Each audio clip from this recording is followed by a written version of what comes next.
There was sporadic protests in several areas, mainly in Shia villages on the southern suburbs of the capital, Manama.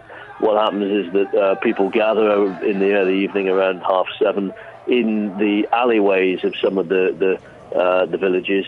They then listen to speeches from a mosque tower.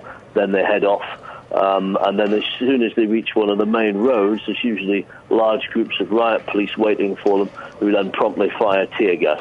When I say promptly, I would say after about, more or less, with the protest I was at yesterday, more or less as soon as the protesters got on the main road, they were fired at, and everybody then ended up running back into the village, into the back alleys to take refuge. These are mainly protesters in Shia villages, and they say that the government, which is run by the Sunni monarchy, the Sunni Islam monarchy, treats them effectively as second-class citizens.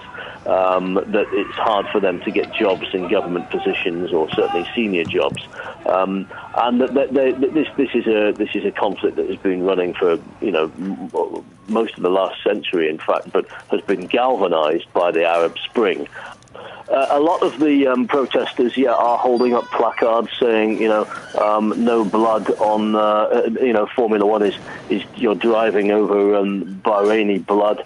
There is not much of a sense of a large fan entourage here. Speaking to a few other people associated with Formula One this morning, my understanding is that generally take-up of tickets has been relatively low compared to normal. The protesters are well aware, as one of them said to me last night, there are 600 million people who watch Formula One. It's a great opportunity to get our message across. I would not be surprised if we see some protesters trying to unfurl banners at the race itself, having gone in there as ordinary paying guests. I think there is also possibly a concern about protesters actually trying to disrupt the race and going onto the racetrack or something like that. Although I think that there is nothing firm on that, and that there would obviously be serious safety implications, which they could well take a view that was not going to serve their purpose to get the race interrupted or cancelled.